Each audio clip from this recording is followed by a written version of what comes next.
muito feliz de estar aqui, podendo socializar um pouquinho da nossa experiência da Copave, né?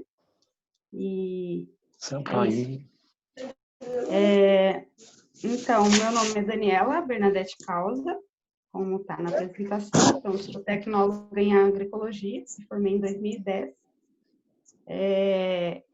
Fiz especialização em leite agroecológico, aí junto com a Ana também, nos conhecemos mais nesse período aí, né, Ana? E o mestrado em agroecologia concluí ano passado.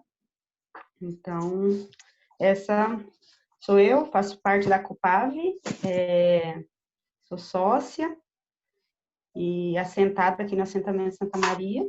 E atualmente eu estou atuando na rede Ecovida, como coordenação do núcleo e da coordenação geral da rede.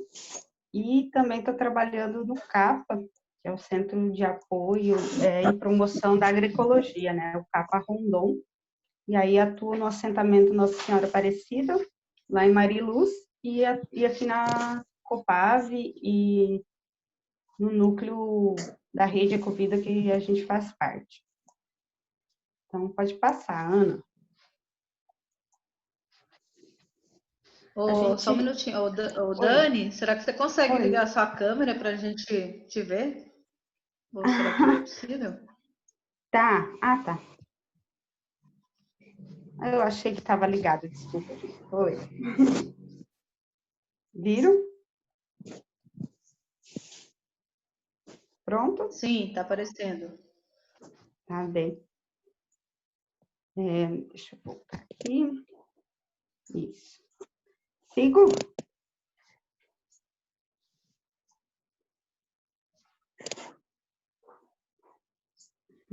Então, tá todo mundo vendo a tela também?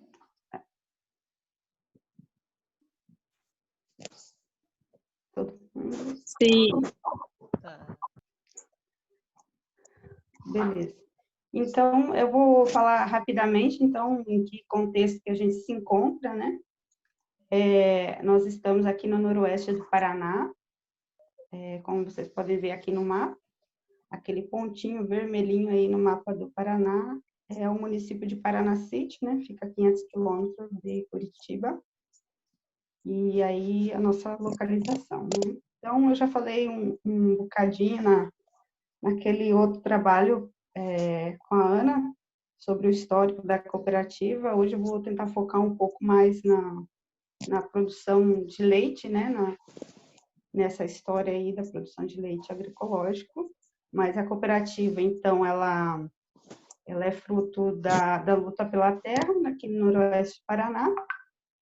A área foi ocupada em 19 de janeiro, né? E aí, em seguida, as famílias já fundaram a Copave, dia 10 de julho, no mesmo ano, para ser a forma encontrada para que o assentamento fosse todo com o funcionamento coletivo, né? Então, através da Copave. Essas duas fotos são históricas, elas são da área de Agrovila nossa. Quando chegaram aqui, então, estava toda ocupada por cana-de-açúcar, e aí, aos poucos, foi mudando a paisagem, né? Primeira cultura, mandioca, até a gente se consolidar. A gente tentou tirar a cana de todos os jeitos, e hoje a gente trabalha com a cana, novamente, mas uma outra perspectiva, e com muito mais diversidade em toda a área, né? Pode passar, né?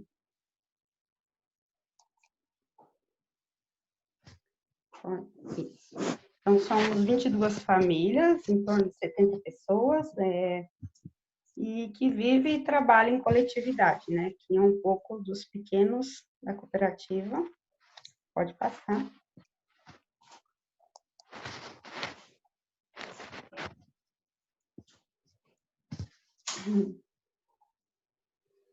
Aqui eu trago um pouco a organicidade nossa, né? Então, a gente está organizado tanto por setores de trabalho, como todo outra forma de funcionamento pelos núcleos, reuniões entre as famílias que cuidam da questão social, mas a questão produtiva, a gente está organizado em 3 setores, né?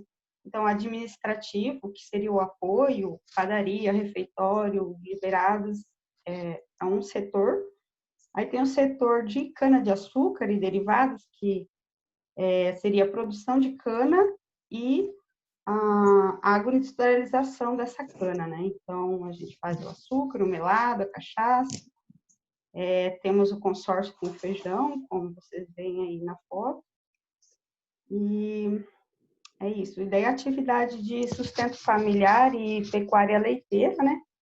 Que está destinada à produção de hortaliças, pomar e a pecuária leiteira. Do leite a gente tem ele envasado, barriga mole, e fazemos seus derivados também, queijo, iogurte, e a maioria comercializada aqui na cidade mesmo e municípios vizinhos. Para merenda escolar, as hortaliças e alguns derivados de leite. Pode passar.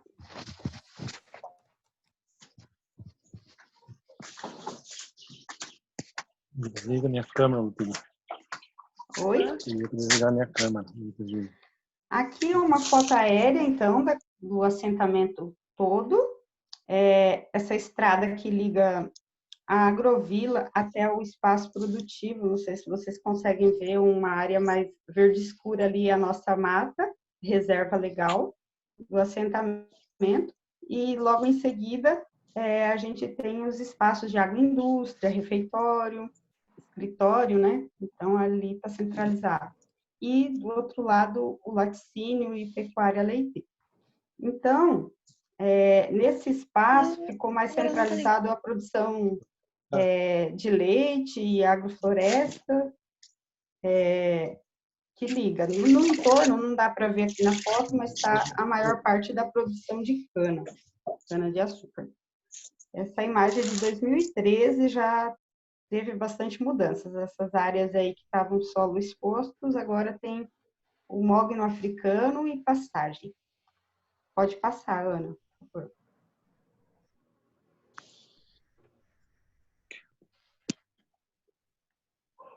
Não. Então, processo de transição e conversão do setor de pecuária leiteira da Copave, ele teve início nos anos de 2013, 2014. Pode passar, Ana. Com apoio aí do professor Pinheiro Machado e de várias organizações, especialmente a UFS, e demais profissionais que ajudaram nesse processo de formulação, né, de um projeto de PRV aí no assentamento, e que também previu mudanças no todo da cooperativa. Então, nesse período, a cooperativa já tinha determinado, a partir tanto de orientação do movimento Sem Terra e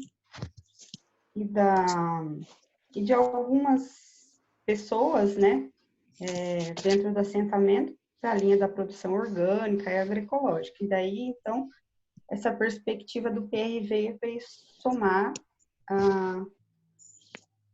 a isso, né? Estava assim.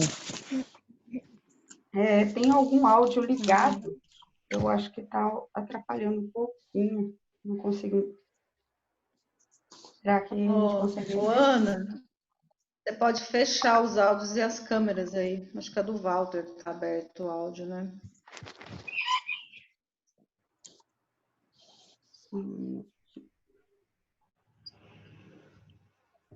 Desliga. Então, desde o seu início, esse projeto, ele contou com o apoio de muitos parceiros nossos, né?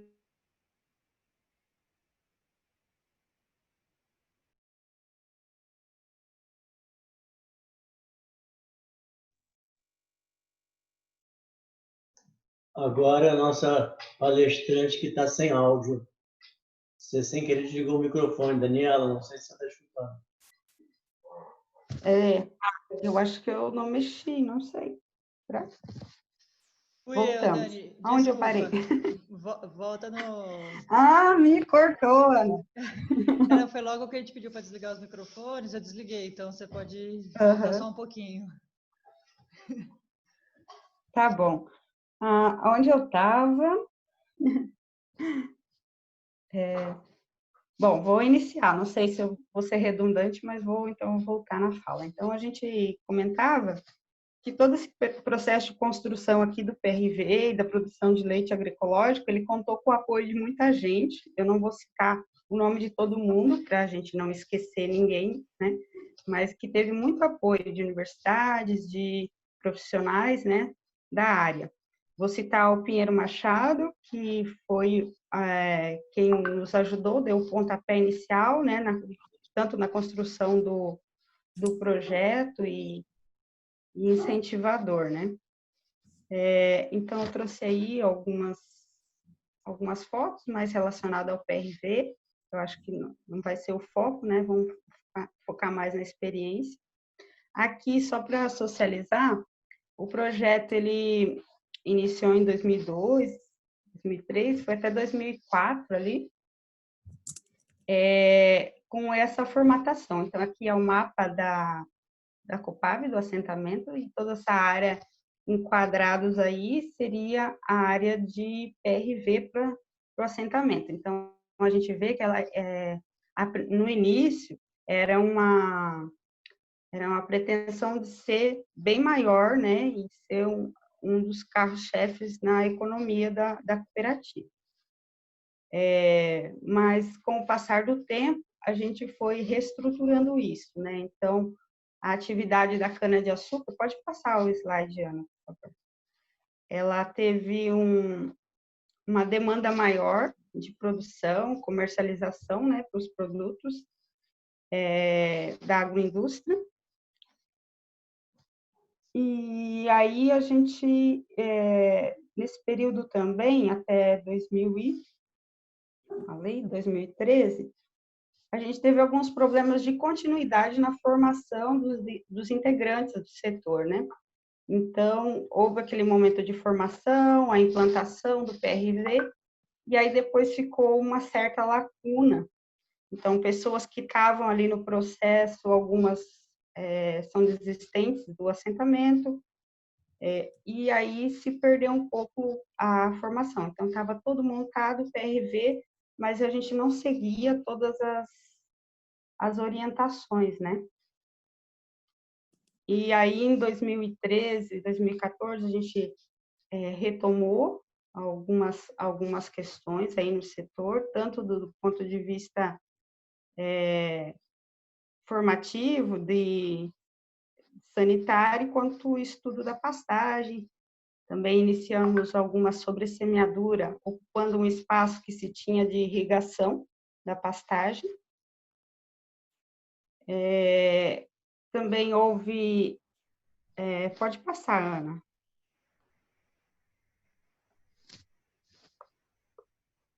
Oi? Isso. Então, aí, a VEI, a ZVEM, a gente iniciou para tentar aproveitar o sistema de irrigação que se tinha, né?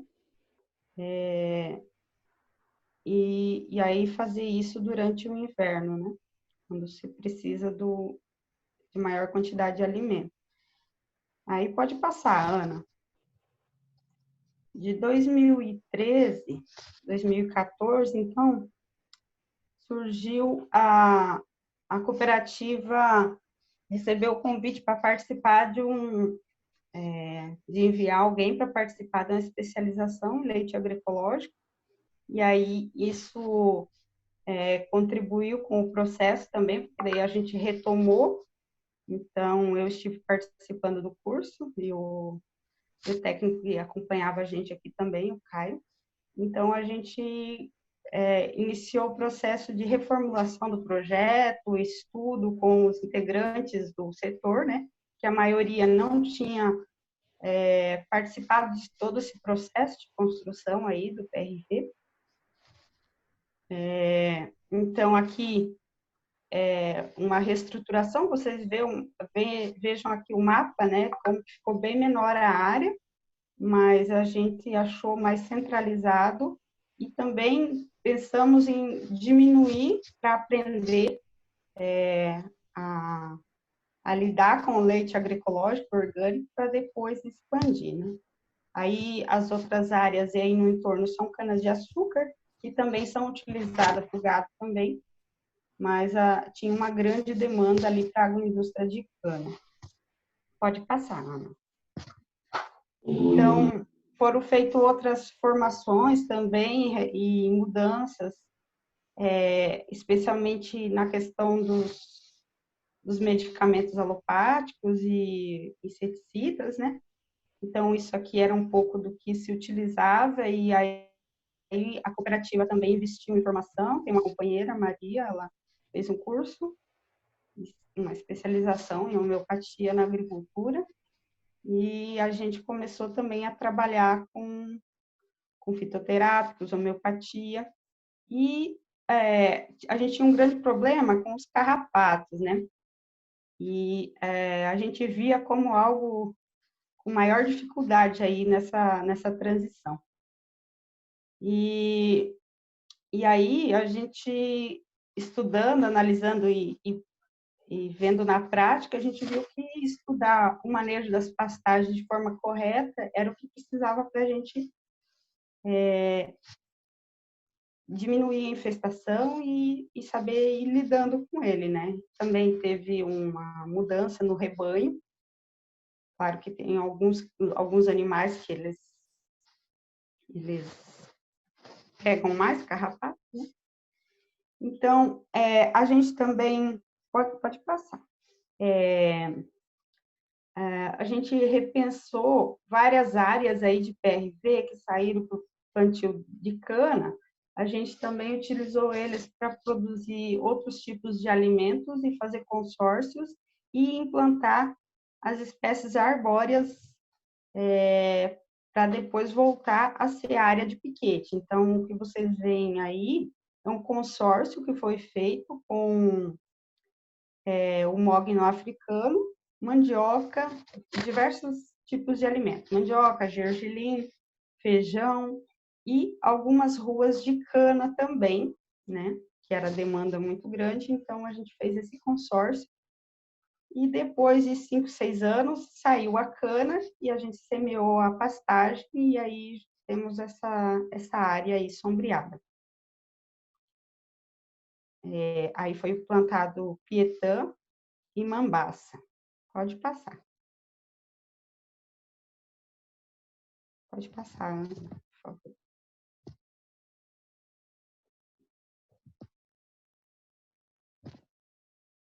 Tá. Essa outra área também sombreada, ela iniciou em 2010, foi um experimento de um tecnólogo em agroecologia que fez esses alporques para sombreamento de pastagem com leucena e outras espécies, mas o que predominou foi a leucena. E então, ela foi implantada antes de 2010, aliás, foi 2009. E também serve de sombra, alimento, como vocês veem ali, a vaquinha dando uma beliscada aí na leucena.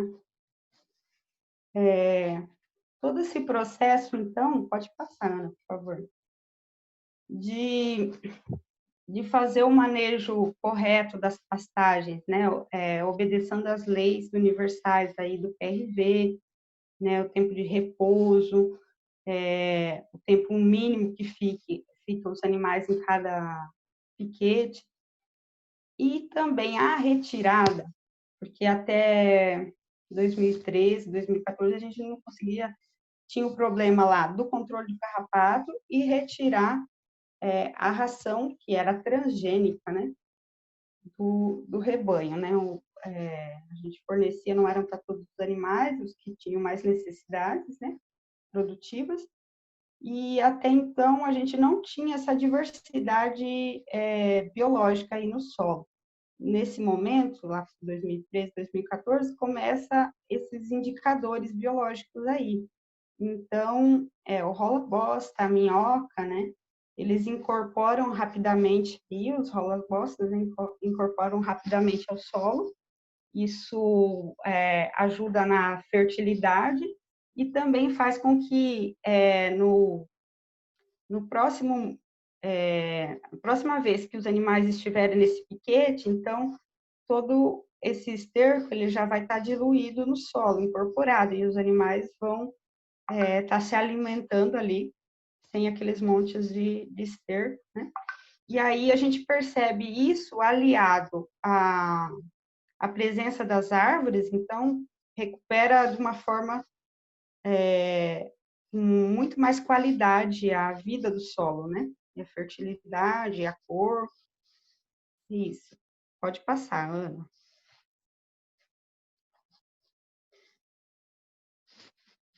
Então, em 2017, né, a partir das mudanças que a gente foi conseguindo retirar, né, os medicamentos alopáticos não permitidos na produção orgânica e melhorar o manejo das pastagens e a alimentação, a gente teve o processo de certificação do leite, então, através da rede Ecovida. E aí está um pouco as pessoas que participaram dessa visita. Aí tem o pessoal da atividade e de outros grupos aí do Núcleo Libertação Camponesa que vieram fazer a visita. Então, essa foi uma conquista, né, de todo o coletivo. Mas os desafios continuaram, né? Então, a gente percebeu essa ruptura aí da alimentação, especialmente. Pode passar, Ana, por favor. Deu uma queda muito grande na produção e alguns outros manejos que estavam sendo feitos também. Então, a gente, nesse período, 2016, 2017, a gente teve bastante dificuldade, né, do ponto de vista de sanidade, da alimentação e econômica, né, nesse período. Então, em 2018, os desafios foram a gente estudar um pouco mais todo esse processo e ver a melhoria disso, né, e ter como base aí essa pirâmide da produção, em que a gente inicia, né, uma sanidade, alimentação, as instalações, manejo e genética. Então, trabalhar todos esses itens para melhorar a produção já iniciada, né? Pode passar, por favor. Então, nesse período foram feitas formações, então a gente teve a contribuição de vários outros companheiros também, tanto na pastagem, em relação à pastagem, quanto ao manejo, em relação à mastite, manejo de ordenha. Então, foi um processo de formação com os integrantes do setor e os demais da cooperativa também. Pode passar.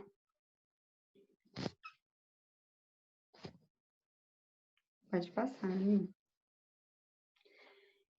Também a gente iniciou alguns plantios novos com as arbóreas, né? Introduzindo aí as leguminosas. Aí a gente tem o calopogônio e o estilosante. A Ana que fez a indicação, né, Ana? Por trabalhar aqui por um período aqui na região de Mirante do Paranapanema e constatou que foram duas espécies bem importantes aí para o manejo de fertilidade e alimentação dos animais. Então, a gente consorciou essas espécies junto com o plantio de eucalipto e o anapiê também, a gente pensando um pouco mais na alimentação no período de inverno, né, para os animais. Então, foi feito esse consórcio aí. Pode passar. Então, na questão da administração e os registros, né, eu coloquei essa roda de reprodução para ilustrar um pouco mais essa necessidade, o que foi fundamental nesse período, a retomada dos registros e a interpretação deles, né, para trabalhar com um intervalo entre partos o mais curto possível, né? Então, nesse período, a gente, além de melhorar os registros e dar continuidade também em todo o processo como posso dizer assim, de prevenção, né? Tanto de mastite, quanto do carrapato, todas aquelas medidas de prevenção. Então, a gente foi listado algumas coisas que a gente deveria melhorar, né? Então, maior suplementação aos animais, especialmente no inverno. Então, por isso que a gente retomou ali retomou a questão da silagem e capineiras, né, com a Napier. Fizemos alguns descartes de animais improdutivos, acompanhamento diário do controle do leite produzido, uma melhor rotina na ordenha, descarte de animais com mastite persistente, e realização do controle reprodutivo. Então, essa roda de reprodução também foi uma ferramenta, um aplicativo da Embrapa, ajudou bastante. E o aprimoramento do manejo dos bezerros e a realização do manejo de pré-parto com maior qualidade. Então, todo esse controle que foi feito possibilitou que o intervalo entre partos fosse menor e o animal se preparou para a próxima gestação e teve uma melhor produção, né?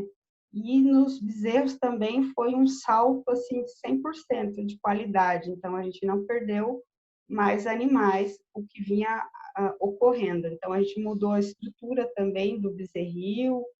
A gente tinha bezerril, depois foi para mamavam ao pé, né, da vaca, mas as vacas seguravam muito leite, porque a maioria aí são zebuínas, e aí elas seguravam leite e dava mastite. Então, a gente teve um problema gravíssimo de mastite também nesse período que a gente mudou o tipo de alimentação dos bezerros, né? E é isso. Daí pode passar o próximo, para a gente falar um pouquinho sobre a mastite no período.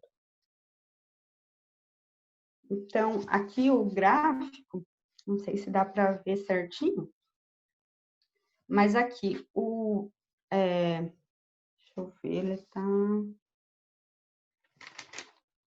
Ah, tá. O vermelho é sem mastite, o verde é mastite subclínica e o azul é teto perdido. Então, são as mesmas vacas aqui em janeiro, esse primeiro em janeiro de 2018, e aí em setembro do mesmo ano, a diferença, né? Com tudo isso que a gente colocou de mudanças que se teve, então a gente foi visível esse cuidado com os bezerros e também essa parte sanitária da mastite. Teve um controle muito bom, né? Então, pode passar. Gente, eu estou falando aqui, tá um pouco, estou seguindo a apresentação, mas depois a gente abre para as perguntas, eu acho que fica mais didático. Vou tentar ser um pouquinho mais rápida na apresentação. Então, aqui um exemplo, então, de mudança de estrutura, a gente construiu um novo espaço para os bezerros, um espaço do tronco também, para poder voltar às inseminações. E nesse período a gente estava sem fazer, tinha touro. Esse ano a gente vendeu touro, então o profissional, né, aí no caso o Rafael, que está desde de adolescente ajudando aí na atividade do leite, ele foi se aprimorando, fez curso de inseminador, e aí não tinha muita prática, então esse ano ele conseguiu um pouco mais de prática, né? Foi investido nisso, e aí a gente teve uma melhor produção aí de bezerras. Pode passar, Ana, eu vou falar bem rapidinho aqui. Esse próximo slide, eu gosto muito de mostrar ele, que mostra a perspectiva da produção de conhecimento na cooperativa, né? Um incentivo aos jovens de estar estudando e melhorando a produção, né? E o espaço onde a gente vive. Então, aí eu já falei do Rafael, que está desde aí de adolescente trabalhando aí com as vacas no manejo, rebanho. A Letícia, que é estudante veterinária. Eu estava fazendo os experimentos do mestrado. E o Donizete, que né, nesse período ele era estudante de agronomia, agora está formado. Então, os três continuam na atividade do leite, eu estou em outra tarefa, mas são profissionais que foram do assentamento, estudando e voltando a contribuir com a organização, né? Então, esse aí é no primeiro dia do experimento do mestrado. Pode passar, por favor?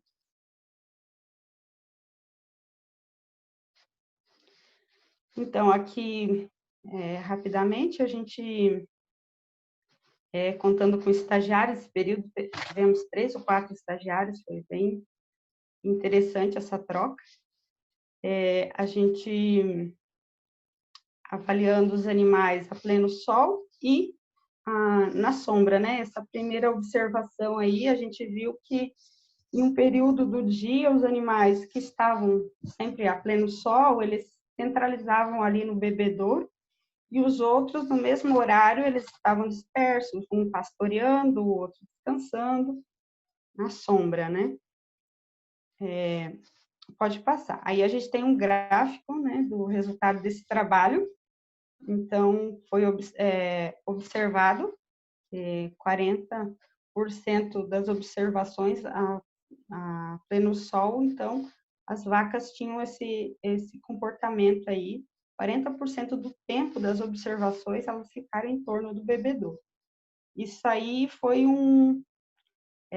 muito importante trazer esse debate para a comunidade, para a gente mostrar a importância das arbóreas nos sistemas de produção de leite, né, especialmente aí do PRP, né? Se a gente quer distribuir fertilidade e que os animais consumam alimento aí durante o dia e tal, e distribuir a fertilidade, a gente fica um pouco com dificuldade de fazer isso quando não tem as espécies arbóreas, porque elas ficam centralizadas ali em torno do bebedouro. E aí, a próxima foto ilustra isso, né? Bem ilustrativa. Pode passar, Ana. Então, elas ficam em torno do bebedouro, bosteando, a gente já vê ali o solo exposto, degradado, enquanto as que estão com sombra, né? A gente vê uma diversidade de pastagem bem melhor e bem mais distribuído o esterco, né? Pode passar. Então, trazendo alguns dados atuais, hoje, no início, eu não falei em números, né? Mas a gente tinha em torno de 120 animais, e aí a gente decidiu reduzir o rebanho e a área, né? Então, agora, atualmente, então, estamos nessa proporção, 72 animais, 27 vacas em lactação, 9 secas. Acho que uma ou duas já em pré-parto dessas secas. 12 novilhas e mais 25 novilhas acima de 18 meses. Então, é o resultado desse trabalho aí de inseminação, de cuidado aí com a alimentação e cuidado com os bezerros, né? Essa um pouco já os resultados. Né? 30 hectares de pasto e 4 hectares ocupado com capineiros. Aí o coxo tá vazio, mas elas, acho que quem tirou foto já estava levando a comida. Então, aí mais um pouco do rebanho, esses animais, eles já recebendo aí o alimento direto no piquete, é o rebanho que nasceu aí em 2018. Então, já estão quase prontas para inseminação, né? E o próximo, então, a suplementação a gente oferece especialmente de abril a setembro. Atualmente está em torno de 3.000 quilos de silagem de anapiê e cano. Quando possível, é feito a poda das leucenas e oferecido diretamente para os animais. Então, 2 a 3 pés de leucenas daquela área lá de sombreamento, né? E com leucena. A ração, milho e soja para algumas vacas com maior demanda, né? De produção. E a média de 8,3 litros no inverno e 10 litros no verão. Então, foi meio que determinado, esse seria um objetivo, né? Poderia ser até maior a produção, mas ainda a gente não tem um mercado que atende toda a produção. Então, a gente iniciou e a perspectiva agora é a construção de um novo laticínio com a inspeção estadual, e aí a gente vê a perspectiva de aumentar de novo a produção. E aí, essa área de anapiê, né, e a construção ali da silagem para o inverno. Então, aqui o fornecimento de leucena, né? A leucena, ela é utilizada em vários países, especialmente na Colômbia, com o ramoneio, né? Então, é cultivado, a espécie fica no tamanho de um arbusto e é feito o manejo ali. Nós, como tivemos esse momento aí, essa área seria para sombreamento de pastagem, mas também aproveitamento de alimentos. Você tem um pouquinho mais de trabalho, então tem que subir ali na árvore, fazer a poda, né? Mas se tem perspectivas também de poder fazer o ramoneio, que daí seriam o plantio das leucenas em fileiras e elas pastorearem com tamanho mais arbustivo, né? Mas essa prática aumenta muito a produção de leite, então uma importante fonte de proteína que a gente tem hoje. Alguns resultados dos tratamentos homeopáticos, então isso aqui é uma foto, fazem uns 15 dias que foram nos apresentados, então a equipe aí conseguiu sistematizar, né? Então, desde o primeiro dia até o 30º dia de tratamento, a vaca ainda está em tratamento.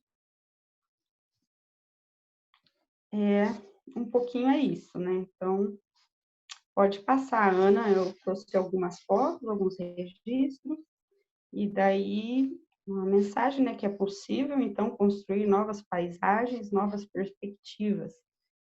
Essa foto o Rafael Cardoso tirou, e é um dia muito bonito e mostrando aí toda a diversidade. Pode passar, Ana, para frente, a foto que eu estou falando, que eu estou olhando aqui no meu computador, é melhor do que no celular.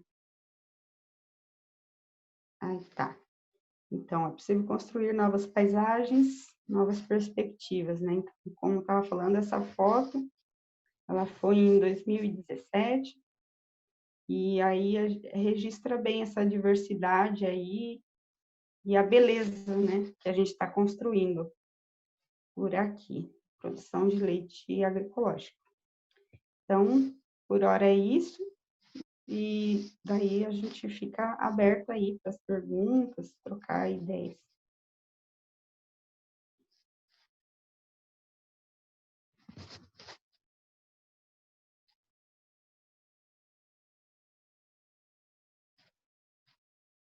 Oi?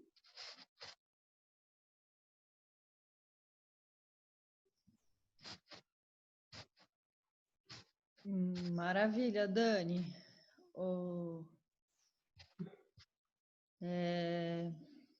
Ana, você está por aí? Você quer puxar esse momento? Tô sim. Então, pessoal, quem quiser perguntar e para a Daniela. Pode ou escrever no chat ou levantar a mãozinha aí, se quiser falar também. Aí a gente abre agora para esse bate-papo aí, né? Enquanto o pessoal vai programando para perguntar aí, Daniela, eu vou fazer uma pergunta, tá? Uhum. Você falou aí da questão da suplementação alimentar aí com o uso de milho e soja, né? Uhum. Esse milho e essa soja, eles são produzidos dentro da unidade ou vocês compram fora? Como é que vocês fazem para conseguir milho e soja não transgênicos? A soja, então, dentro das normas de produção orgânica, tem um percentual que não precisa, que é aceitável, né? Que não seja orgânico e tal.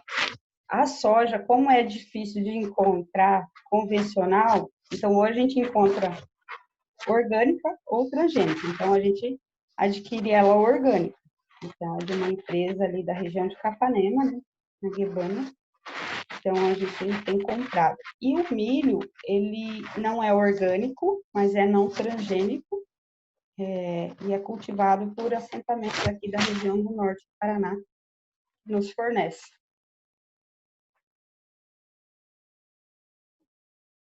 Ele é uma quantidade bem pequena, a gente prioriza os cerros, né? E essas vacas recém-paridas, que tem demanda maior de produção, mas o maior volume mesmo está na produção, na comida nossa aqui, né? Seja por silagem, feno, e pastagem. A gente utiliza principalmente nesse período que eu falei, né, de abril a setembro, né, que daí a gente tem um inverno rigoroso em relação à seca.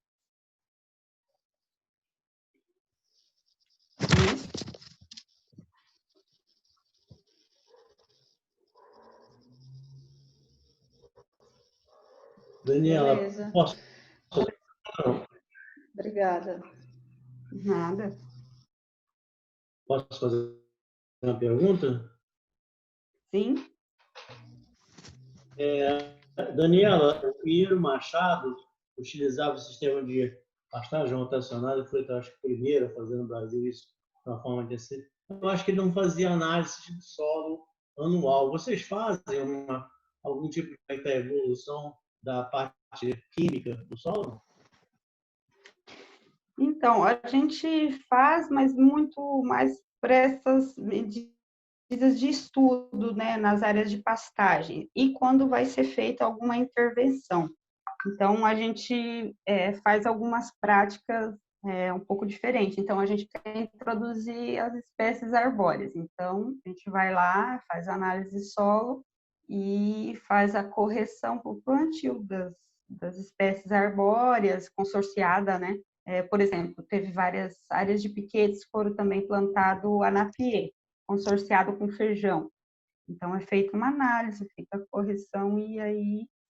Mas não é em toda a área, né? Então, a gente vai escolhendo alguns piquetes, onde a gente já vai produzir essa comida a mais para o inverno, e também a gente aproveita para fazer arborização, né? Então, não se trabalha com todos os piquetes de uma vez só.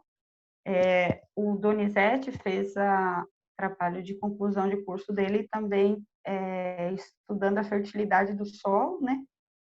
Também em área sombreada e a pleno sol, e aí eu não tenho os dados aqui, mas foram bem satisfatórios, principalmente em relação à arborização de pastagem. Então, a gente trabalha com PRV, vamos continuar trabalhando, acho que é esse o caminho mesmo, mas aqui na nossa região a gente tem que ter o componente arbóreo nele. Posso dar mais uma pergunta? Não sei se vocês já tentaram introduzir a glicerídea ou a amora nesse processo, ou só a leucena já tá satisfatória? A leucena realmente produz muita massa, né? Ela, Isso. em comparação com as outras, e você maneja ela fácil, faz sombra, baixa a copa, suspende copa, enfim, tem uma ela produz muita, né? Muita massa verde e ainda produz massa verde na época da seca, que é uma coisa que Isso. custa muito. Aham. Então, ela é bem especial por tudo isso que você fala, mas a gente tem algumas áreas também. Tem um piquete que foi plantado amora. Eu não estou atuando diretamente mais ali no setor, eu não sei qual que é a perspectiva, mas a princípio foi de fazer forrageira mesmo com amora, né? E a ideia é ir arborizando toda a área, falta muita área ainda para a gente implementar, né? E aí precisa de políticas mais voltadas para isso e investimento, né? É um bom investimento, mas a gente aqui tem que caminhar com as próprias pernas, então a gente faz um pouquinho de cada vez. Mas a leucena é a preferida, por enquanto. A glericídia, a gente iniciou algumas estacas na área de bezerril, a gente percebeu que ela cresce muito, de forma muito mais lenta, né? Mas também é importante para diversidade, né? A glicídia tem uma vantagem, não é dela, o gado não gosta tanto dela, mas o tronco dela é espetacular para você fazer murão de cerca. Então, você já pode fazer cerca viva e aproveitar também as copas e ir replantando. Agora, é uma maneira muito boa para reaproveitamento, sabe? Mas glicerídea é fantástica, ela tem muita massa, o gado gosta. Uhum. Com certeza.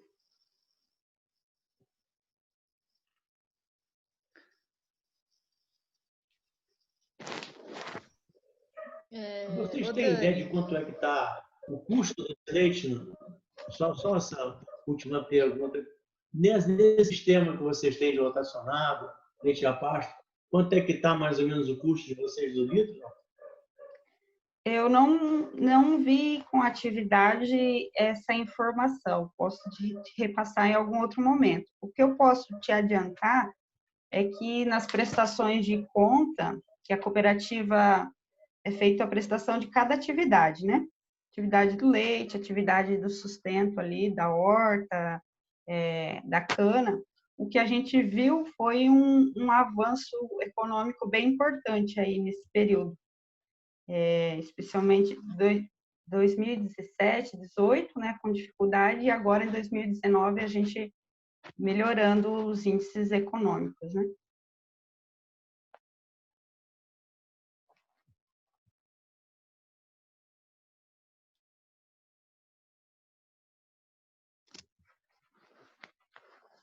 Oi? Respondido?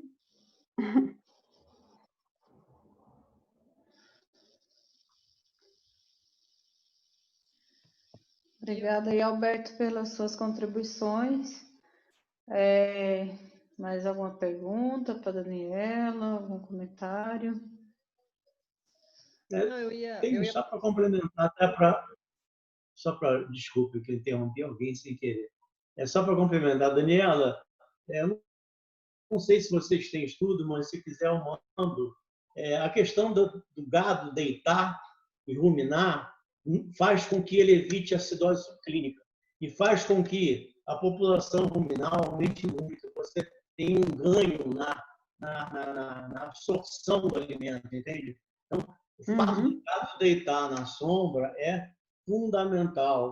Vaca tem que deitar, entendeu? Então, é uma coisa que depois eu posso mandar se quiser, mas é um gancho muito forte na saúde animal como um todo, além de aproveitamento da matéria verde que está sedimentada aí, entendeu? Então, é realmente importante.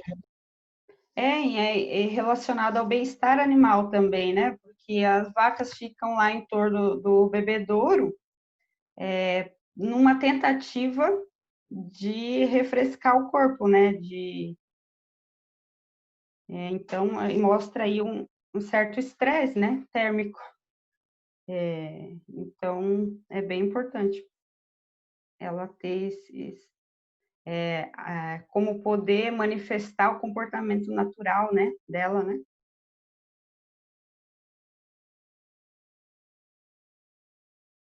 Isso. Não, legal, Dani.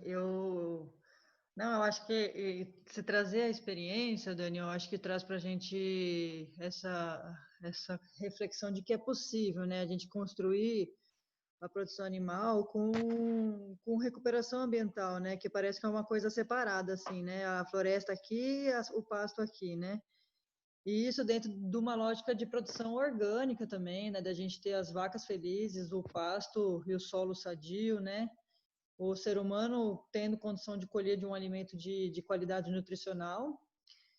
E acho que Qualidade. esse outro lado também, né, dos desafios, assim, né, a gente vê que, né, da luta aí de vocês, da cooperativa, de realmente virar a produção orgânica, de virar a produção à base de pasto, né, então, o tanto que foi importante essas orientações de manejo para vocês darem essa guinada, né, falar, vamos redesenhar os piquetes, vamos continuar com o trabalho das árvores, que isso é realmente importante, estudar, né, sobre isso, né, a questão da sombra, a questão né, quebrando esses mitos de que a árvore ocupa o lugar do pasto, né, e aí eu ia até, não sei, naquela conversa que a gente fez por telefone, você falou um pouco mais sobre o PRV, o que seria esse manejo de pastagem, né, Uhum. não sei se você tem alguma opinião para dar sobre quem está começando em relação a isso, Dani. Como é que, para quem está começando, por onde começaríamos? Quais registros que são básicos, assim, que você acha que ajuda a tomar decisão aí na experiência de vocês? Algo nesse sentido. Bom, eu acho que com a experiência nossa aqui, né, que ela foi longa até o momento aí de fazer essa conversão mesmo efetiva, eu acho que seria a formação, o estudo, então conhecer a técnica, né, para a gente seguir conforme aplicar os fundamentos do PRV, eu acho que é fundamental, e também a realidade local aí, junto com o silvopastoril, né? Um PRV com silvopastoril. Acho que deve ir em qualquer região do Brasil, vai bem e só tem a acrescentar aí, como você mesmo bem já relatou, né? Tanto na fertilidade, no bem-estar animal, na produção de comida, como o seu Alberto falou também, produção até de madeira. Então, tem diversas possibilidades, né? E não esquecer dessas boas práticas de produção de leite, que elas são fundamentais e devem ser continuadas, né? Especialmente o registro, às vezes a gente só consegue ter uma decisão de que animais que a gente tem que descartar se a gente tem um registro de produção, um registro de incidência de mastite, né? Em relação à criação também de bezerros, né? Então, ter um outro olhar sobre essa parte aí da produção de leite, porque aí tá as nossas futuras vacas e então um animal bem alimentado nesse período, ela vai entrar no cio bem mais rápido e responder o que a produtividade esperada, né? E aí não tem tanta essa falha nessa questão econômica, né? Então, seria isso, ficar atento ao manejo. Também, eu acho que tem muitos, tipo, aplicativos que já nos ajudam, né? Então, eu citei esse da Embrapa, que fica bem prático. E também a Ana e os demais companheiros aí, amigos, estão formulando um programa voltado à produção de leite, né? Então, tecnificando isso, informatizando, né, a produção. Aí, não sei, Ana, se você gostaria de falar um pouquinho também, mas que eu acho que vai ser uma ferramenta bem importante nesse controle, porque às vezes a gente faz até o controle e não sabe o que se faz com os dados, né? De como que a gente vai tocar aquele rebanho, né? De ver quais animais que estão improdutivos e estão gastando recurso econômico e não tendo retorno. Eu acho que é isso.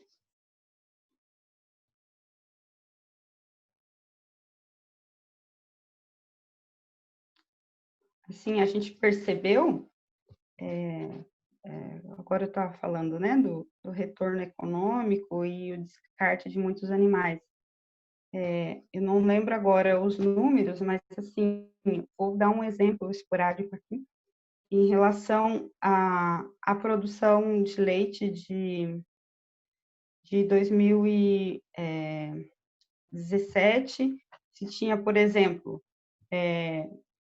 25 animais produzindo 200 litros de leite.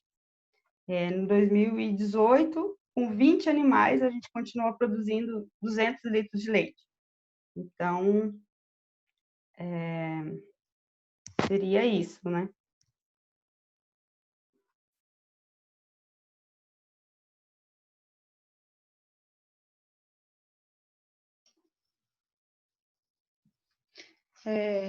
Queria fazer uma colocação.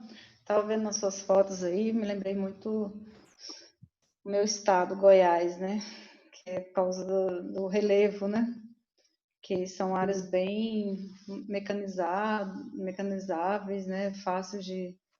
E aqui na região que a gente está trabalhando, né? São Luís do Paraitinga, aí na atividade da Serra, a gente tem outra paisagem, né?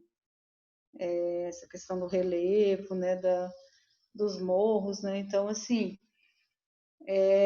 não sei como é que é a questão do regimento de chuvas aí na sua região, por exemplo, né? Que eu acho que uma coisa que aqui os agricultores, a gente está começando a Ana, né, com a equipe que está trabalhando mais com gado de leite, gado de corte, está introduzindo essa questão mais da adubação aí nas pastagens, né? De proteína, enfim. Que eu acho que isso é uma coisa bacana para trabalhar aqui, né? Já que tem essa dificuldade da mecanização dos solos, enfim, né?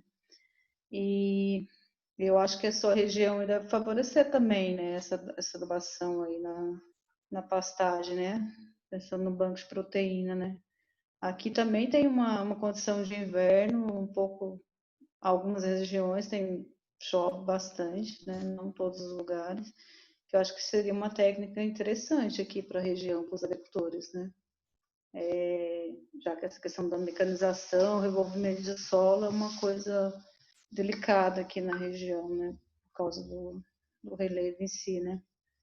Aí, não sei o que você teria alguma sugestão, alguma contribuição nesse sentido, assim, de adaptação para a região, né? Então, eu nunca trabalhei com esse tipo, mas a gente ouve várias experiências em outros lugares com maior dificuldade que a gente em relação ao relevo, mas eu acho que seria isso, de conhecer o local que se está e quais seriam as perspectivas, né? Na Colômbia se trabalha muito com o manejo do margaridão, da leucena, de espécies arbóreas nesses locais, né? E construir paisagem, construir estruturas para garantir essa incremento aí, né? Então, como você coloca aí essas legumineiras, né? Tanto arbóreas quanto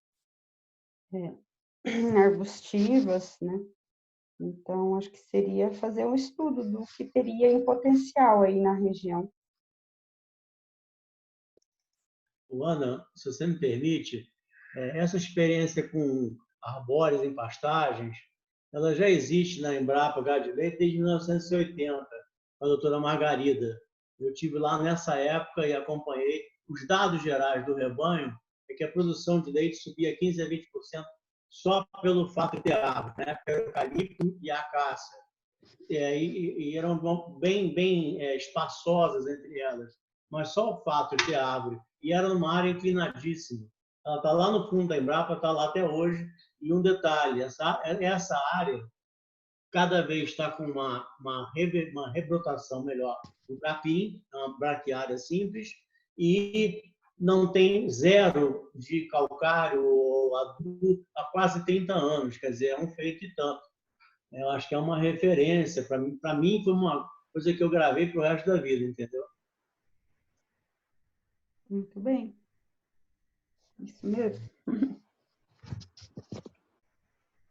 Eu acho que aqui no território, Ana, complementando um pouco essa reflexão, a gente tem realmente pastagens em áreas bem declivosas, né? E a árvore, eu acho que ela tem especial atenção nessa conservação de solo, assim, né? Evitar que os morros fiquem... Porque o que acontece no processo de degradação de pasto aqui pra gente é que a gente perde pasto para o cupim, que vai ocupar essa pastagem, porque a gente não consegue dar bom manejo, e a gente perde pasto por chuva mesmo, né? A chuva vai carreando a parte boa do solo, que vai ficando nas baixadas, e as montanhas vão ficando... Se a gente jogar um quadrado e olhar essa pastagem, acho que metade dela é solo exposto, assim, nas áreas mais declivosas de morro, né?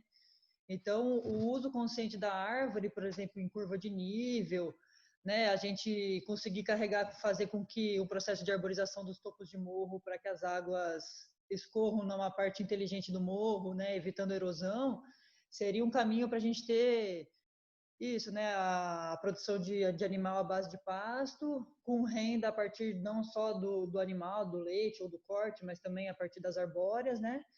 E essa geração de água, essa conservação de solo, que eu acho que é fundamental, né? Às vezes parece meio dramático, mas o caminho é a gente chegar num deserto em coisa de, sei lá, de 30, 40, 50 anos. Se a gente não reverter as degradações de pastagem, a gente vai chegar em deserto, né?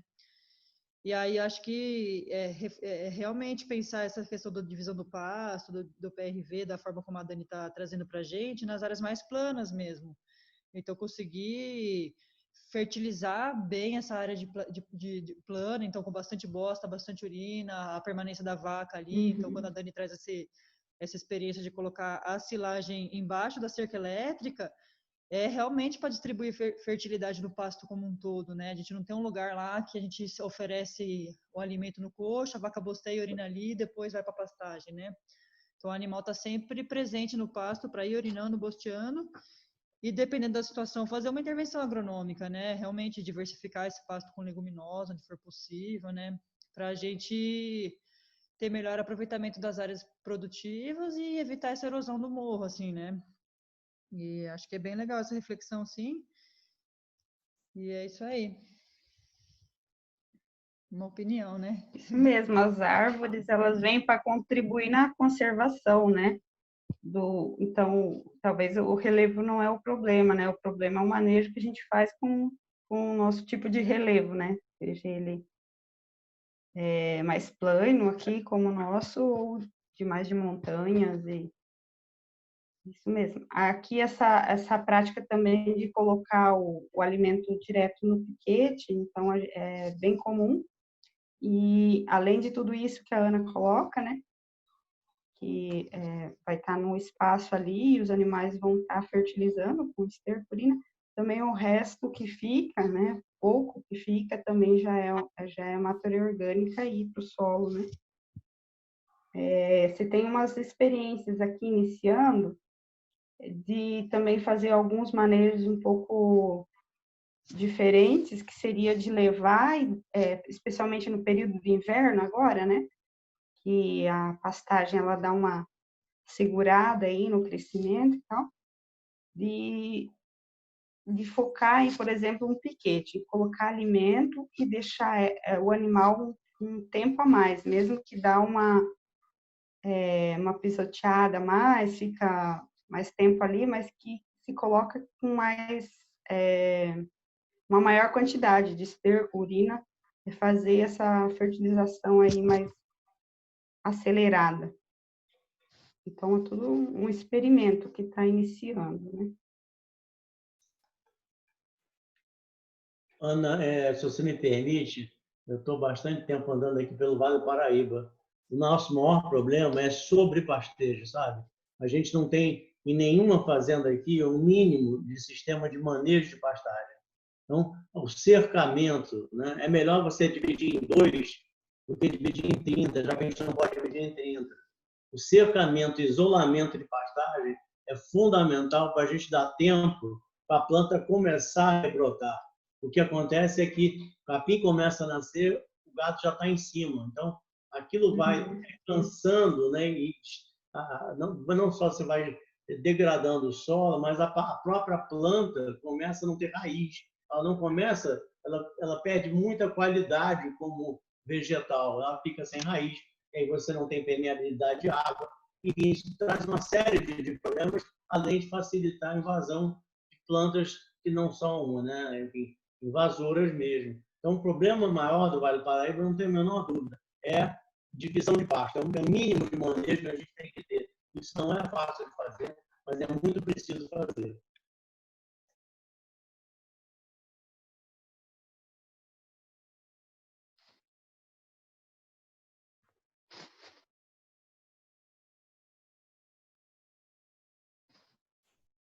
Isso. Legal, Alberto. Acho que é, né, bem pertinente a sua colocação. Acho que é por aí mesmo, né? E a gente que está aqui encontrar os caminhos para fazer esses piquetes nessas áreas mais montanhosas, né? Como é que a gente faz esses desenhos mesmo, né?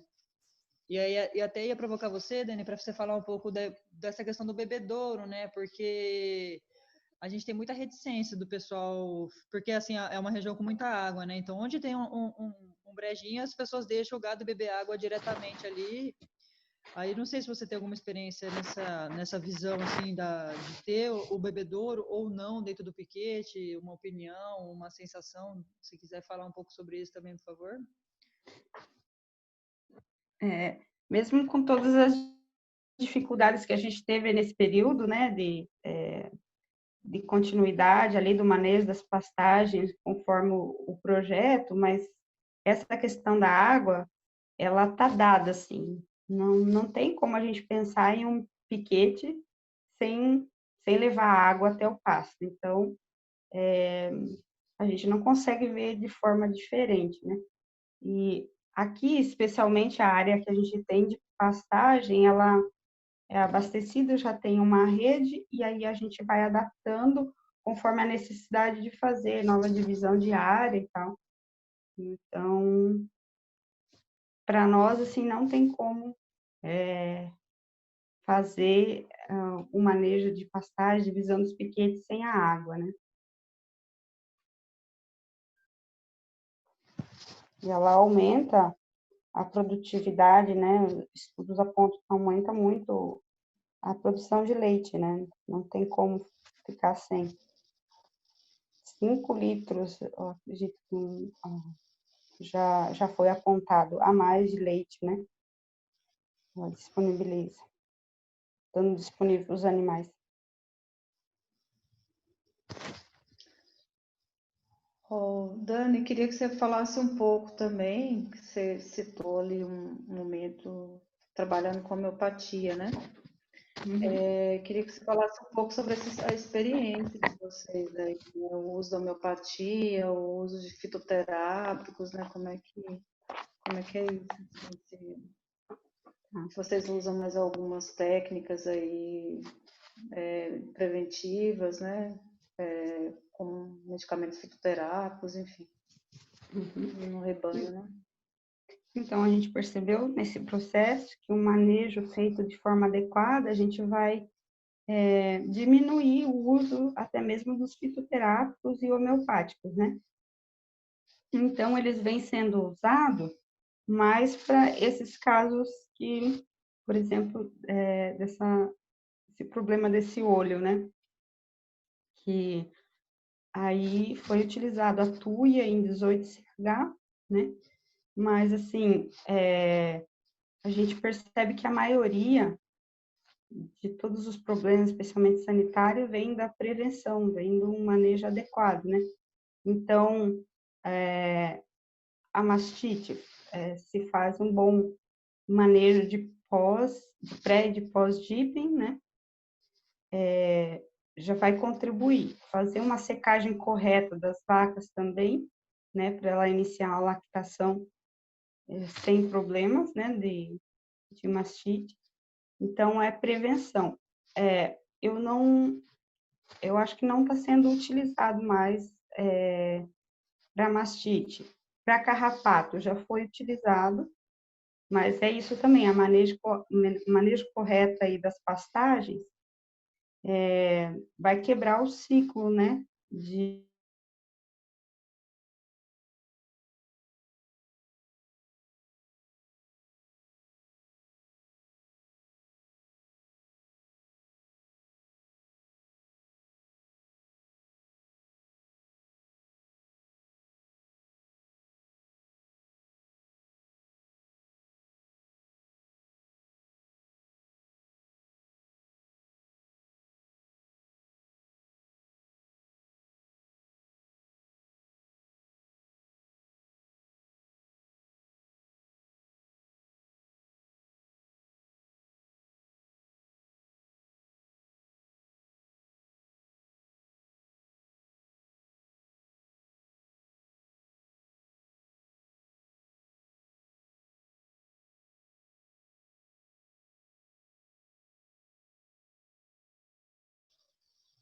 Oi, Ana. Acho que ela caiu, né?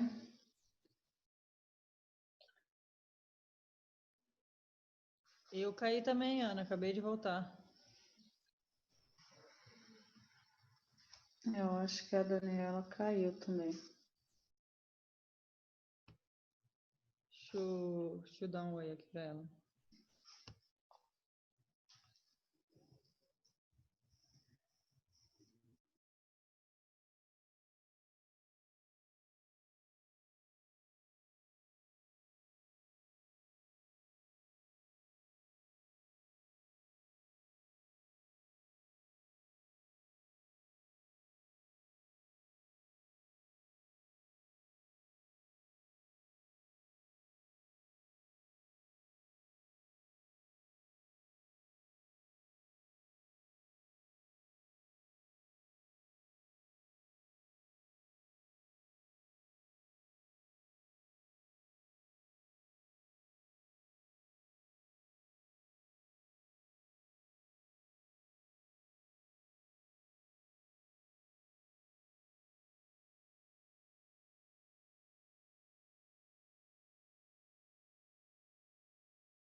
É,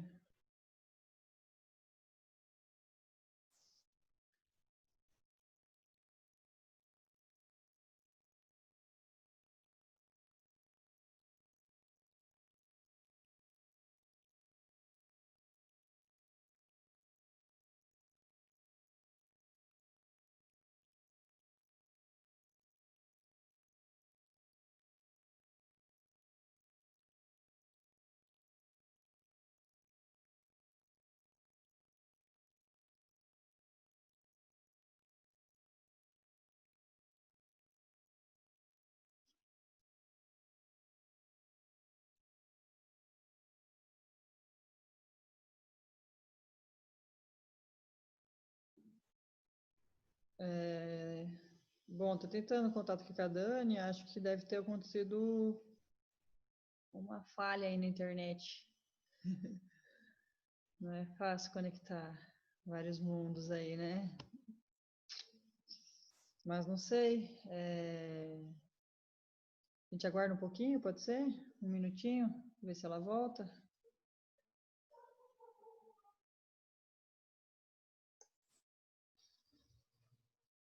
Acho que vamos esperar mais uns minutinhos aí, ou qualquer coisa a gente encerra também, né?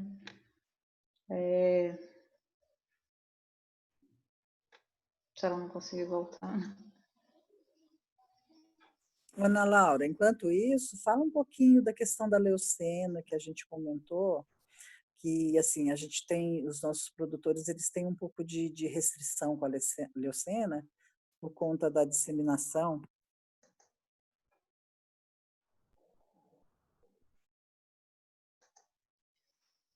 Uai, pode ser. A Dani falou um pouquinho, Sandra, mas acho que é legal, gente, porque a gente está falando de uma espécie que é exótica, né? A maioria das espécies que a gente tem conhecimento de arbóreas, né, que o gado pode comer, são exóticas, né? A amora é exótica, a glericídia, a leucena, mas a gente usa elas porque elas têm alta capacidade de rebrote, elas, né, a leucena em especial e a glericídia fixam nitrogênio, então tem uns motivos para a gente estar colocando ela no nossa paisagem aí, né? Mas no contexto da bovinocultura, assim, a Dani podia falar um pouco melhor que eu, mas a minha impressão é que a leucena não chega a ser uma invasora, que nem a gente vê quando a gente planta, né, leucena na beira de rio, assim, ela vai tomando espaço pela sua capacidade de disseminação e tudo mais. No caso da bovinocultura, ela não é um problema, pelo contrário, porque a hora que estoura sementes e elas caem no solo, e aí a vaca entra naquele piquete, ela vai comer todo aquele rebrote, né? Então, acaba sendo um controle pela própria vacada. Então, às vezes de ser um problema, e essa multiplicação muito rápida da leucena, ela passa a ser uma coisa boa, né? Ela vai estar servindo como proteína mesmo, banco de proteína ali à disposição, né?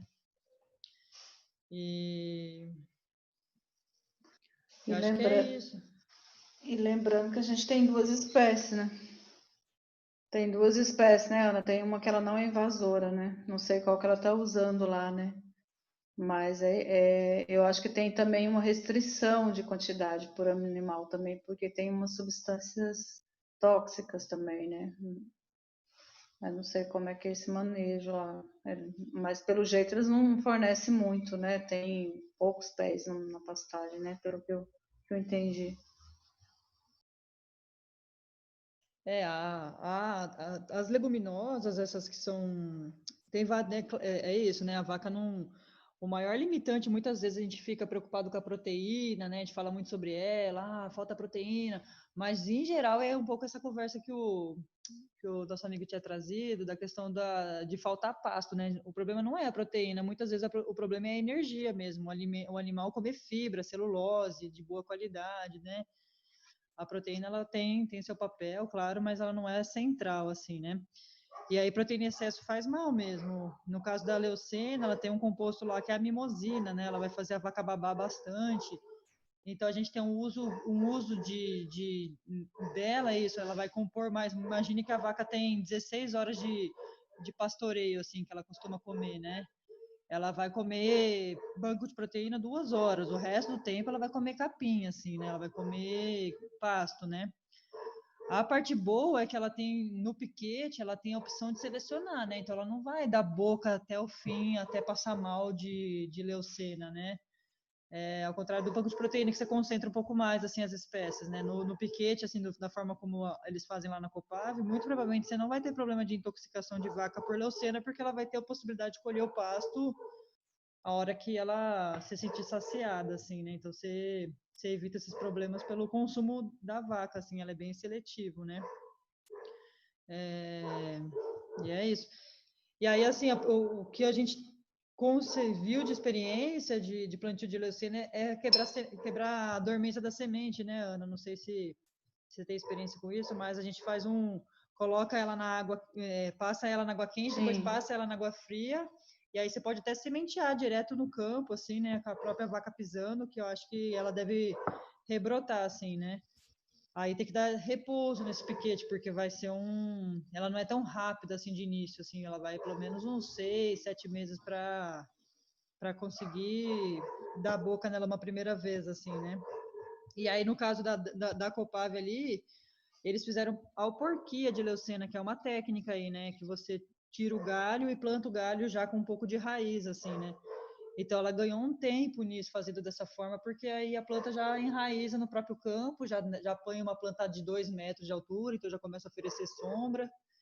É uma alternativa boa, assim, né? Dá para fazer a porquia de leucena, dá para fazer de amora, dessas plantas que são de bom rebrote, assim, né? De jabuticaba, né?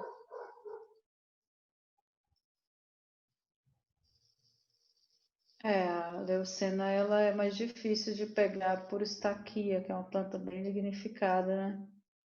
É por isso que faz a porquia, que é parecido com a jabuticaba, que é uma planta difícil também de fazer multiplicação por pedaço, né? Por galho, né?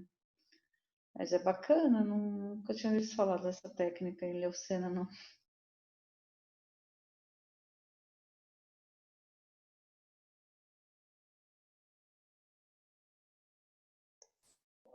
Eu estou escutando vocês agora por causa da minha internet, eu estou retornando agora, só escuto, não vejo ninguém.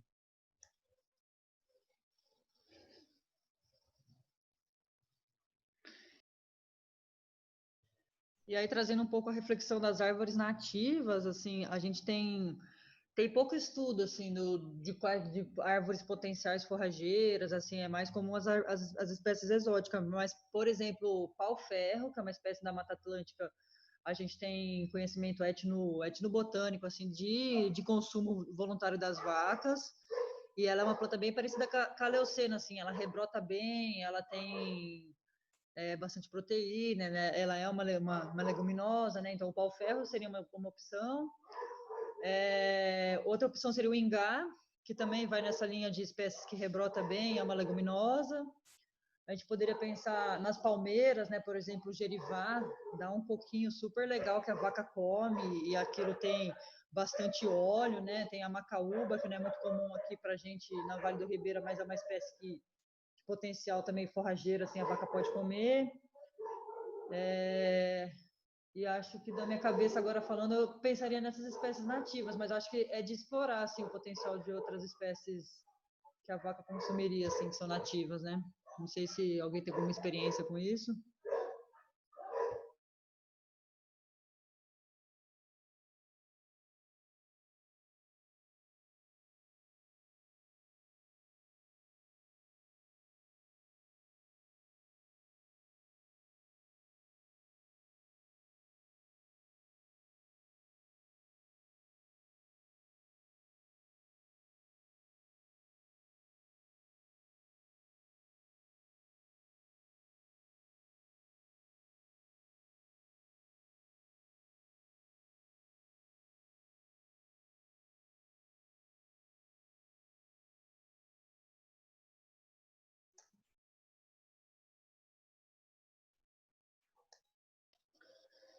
Ô, Eu acho, Ana, e aí, você acha que a gente já vai encerrando? Porque eu acho que ela não vai voltar, né? eu não consegui contato com a Dani, mas eu acho que deve ter Vocês dado têm algum mais. problema lá.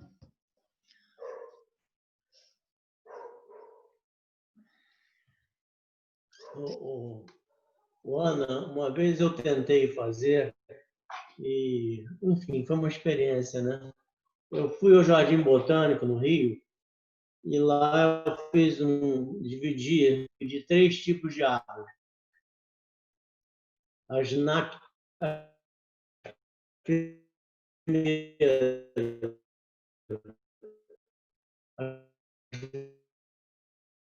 as leguminosas exóticas, não leguminosas, entendeu?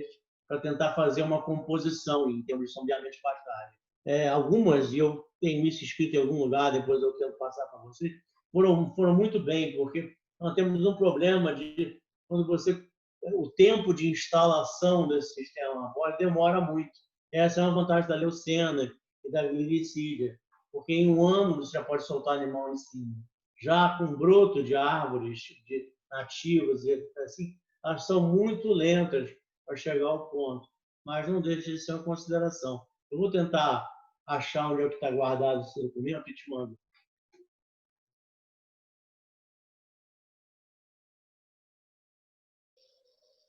Acho que deu uma cortada aqui na fala do Alberto, mas acho que deu para entender o que ele estava falando sobre a questão aí dos estudos com a leucena e a glicídia, né? Acho que foi isso, né? Não, olha só, se vocês estiverem me escutando, alguém me diga que está me escutando? Tá Cortou bom? a sua fala, só quando você falou da leucena. Então, eu vou te dizer, há um tempo atrás, isso em Petrópolis, eu fui ao Jardim Botânico e tinha um botânico lá que eu pedi para me dar 3 tipos de árvores. Primeiro, as leguminosas de crescimento rápido. Depois, as exóticas leguminosas de crescimento rápido. E, por fim, né, plantas nativas de crescimento rápido, né, mudas nativas, árvores nativas. E aí tentei fazer uma composição disso lá em Secretário, Petrópolis. Algumas coisas se deram muito bem, mas o que a gente observou é que a instalação de sistema arbóreo, que não tem uma planta muito rápida de crescimento, ela demora muito, é complicado você manter essas mudas isoladas. Você vai ter que manter esse parque 5 anos, às vezes 10 anos, isolado para ela poder ser formada. Então, é só uma questão prática, entendeu? Porque, é, na, teoricamente, seria uma coisa desejável, mas é muito difícil você instalar, ainda mais em fazendas que tem que produzir, né, que você não pode isolar uma área total. É só uma consideração, isso é uma coisa, enfim, de uma observação prática. Depois eu tentei recuperar, fazer isso outra vez, e é muito difícil, infelizmente.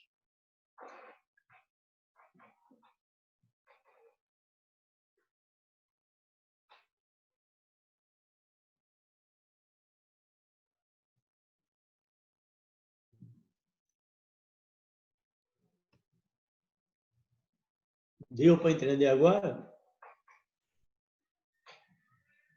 Deu sim, Alberto. Acho que é isso, a gente tem que ser criativo mesmo, Alberto, porque, por exemplo, essa questão do chega esse período do ano, a gente está vendo o pessoal roçando os pastos, né? Então, às vezes, uma criatividade seria manter umas faixas de arbóreas que o gado, enfim, vai beliscar uma coisa ou outra, mas que são da regeneração mesmo, né? Essas faixas de, né? Sem, às vezes, não necessariamente uma árvore forrageira que a vaca pode comer, mas uma árvore que vai fazer papel de melhorar solo, né? A gente de quebrar vento, de melhorar solo, de trazer sombra, né? Então acho que vale essa criatividade nossa para desenhar esses sistemas assim, né? Bah, eu acho que a Dani não Com volta, certeza. gente. Eu acho que ela saiu sem se despedir. Mas deve ter acontecido alguma coisa na internet dela mesmo.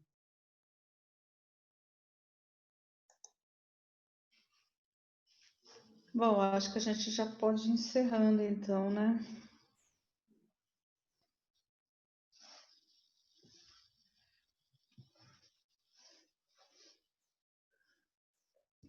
Acho que sim. O pessoal tá quietinho, né? Acho que podemos ir Não sei se tem mais algum comentário.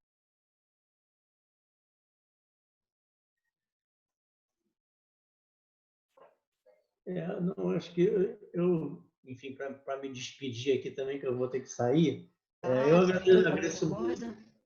Eu agradeço muito o convite, Ana, e eu acho que valia a pena tentar fazer mais uma oficina dessa, de um bate-papo, e com troca de ideias mesmo, porque se você olhar como um todo, a atividade leiteira no Vale do Paraíba ainda é longe a que ocupa a maior parte da terra e é longe a mais importante em termos econômicos.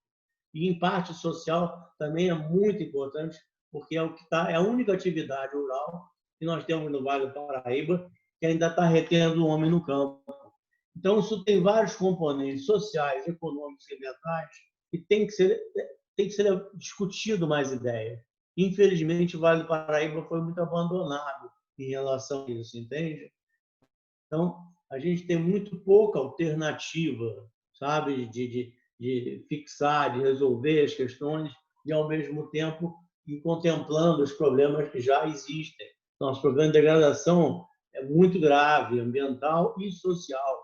Né? O preço do leite hoje ser pago é muito, muito ruim, entendeu? Se você, enfim, eu tenho as contas feitas e tal, ele vê no limite da lucratividade, sabe? As famílias estão vivendo muito mal. Uma alternativa que eu me envolvi aqui, e já estou envolvido nisso há muitos anos, é tentar fazer queijo, tentar fazer laticínios, ou iogurte, coisas assim, que você aumenta muito o ganho, tua lucratividade.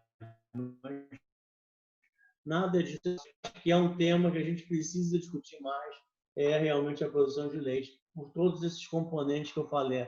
Ela vai muito longe.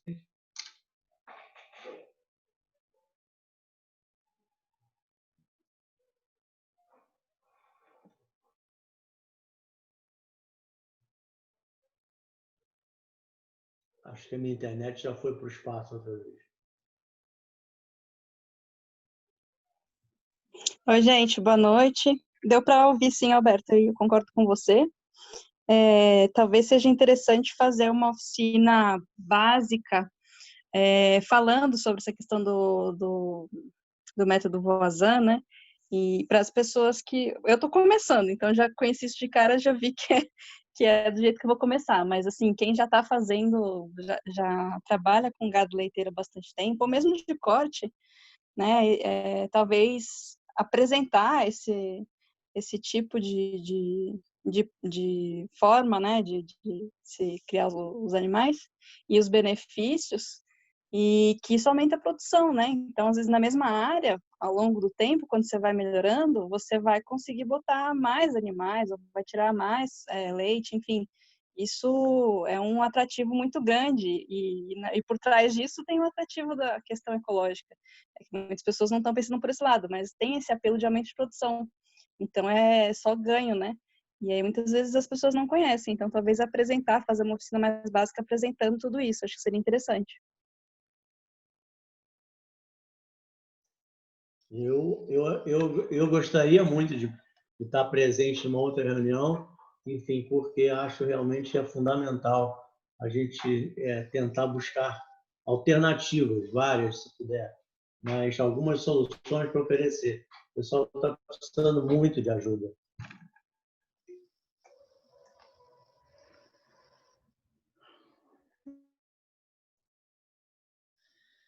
Bom, maravilha. Eu acho que a gente, assim, acho que a gente cumpre o objetivo da oficina de despertar essa curiosidade de aprender mais, trazer uma experiência concreta, né, com seus erros e acertos. Com E certeza a a gente gente vai ter realmente outros abrir encontros. essa discussão do leite agroecológico no território, assim, eu fico bastante, assim, eu também tô pronta para a próxima, bora fazer essa outra oficina aí.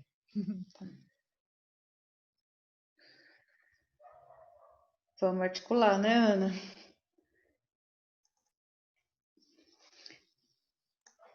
Ana, marca a gente aqui. Marca já que você puxou essa, eu acho. Marca já uma daqui a uns 15 ou 20 dias, enfim, para a gente. Nesse tempo, cada um dá para dar uma estudada um pouco, o que tem visto por aí, entendeu?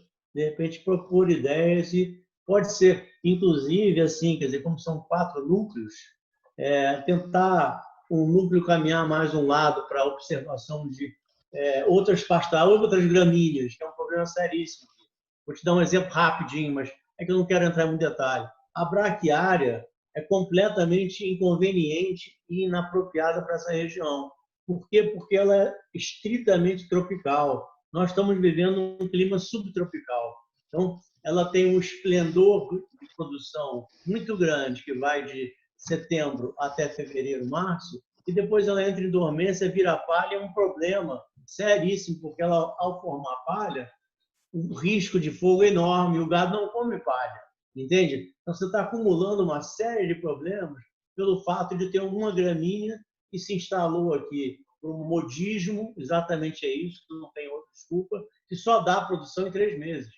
Sabe? Você tinha antigamente capim gordura muito mais complicado de manejar, mas ele dava massa verde e o risco era menor durante 8 meses. São coisas assim que eu acho que a gente poderia, de repente, começar a distribuir para tentar fazer alguns experimentos em pequena escala, mas que sirva de referência, entende?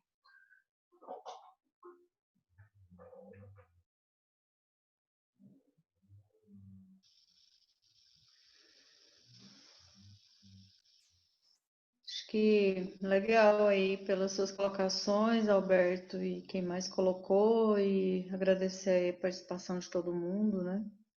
Que participou da oficina. Eu só queria deixar aqui, finalizando, fazer um convite, né? Que a gente vai continuar com esse ritmo aí das oficinas virtuais. A próxima a gente está programando para fazer uma oficina de podas de frutíferas aí, né? Principalmente as frutas nativas aqui, como outras frutas. Mas a gente ainda não definiu essa data, mas a gente vai fazer um convite aí quando tiver definido para todo mundo participar, colaborar aí com a gente, tá bom? E aí eu acho que essa questão do leite tem vários assuntos aí, coisas que têm que ser discutidas, né? Eu acho que é um assunto bem importante, né? Que eu acho que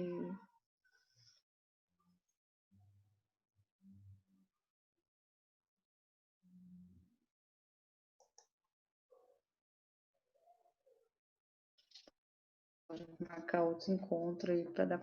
Eu acho que é isso.